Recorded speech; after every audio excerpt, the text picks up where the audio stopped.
Alors déjà, Queenager, c'est né d'un constat personnel, parce qu'effectivement, voilà, moi j'ai 44 ans et puis j'ai été aussi sujette à différents changements hormonaux et je me suis rendu compte qu'il existait peu d'informations centralisées, de qualité, que c'était compliqué, qu'il y avait un peu une jungle sur ce sujet et qu'il y avait un énorme tabou.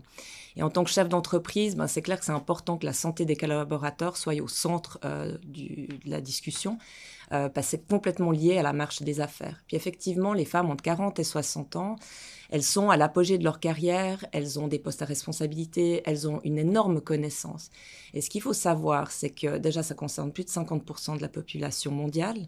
100% des femmes seront ménopausées un jour.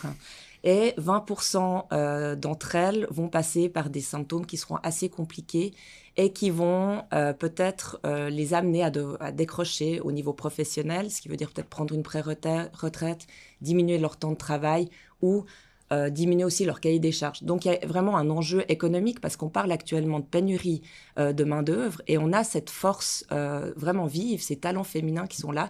Et l'enjeu, c'est vraiment de les garder. Je fais souvent le parallèle avec le retour des congés maternité.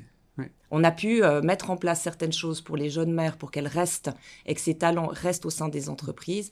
C'est exactement la même chose au niveau de la périménopause, la ménopause. C'est un peu un angle mort du monde du travail. Votre plateforme, elle propose des conseils ou elle vend des services qu'est-ce qu'elle fait? Alors effectivement, on est sur plusieurs axes. Premièrement, les femmes. Donc leur donner de l'information de qualité. On s'est associé vraiment avec des expertes sur les différents symptômes. Donc c'est déjà les sensibiliser, qu'elles aient conscience de ce qui leur arrive, qu'elles puissent se sentir mieux. Ça, c'est une première chose. On le fait autant en présentiel qu'au niveau digital. On fait également de la sensibilisation en entreprise parce que pour nous, l'employeur a vraiment aussi une responsabilité sur la santé du collaborateur et il peut vraiment avoir un impact positif. Parce que quand vous impactez au niveau professionnel, vous avez également un impact au niveau de la sphère privée. Donc en fait, l'objectif, il est double.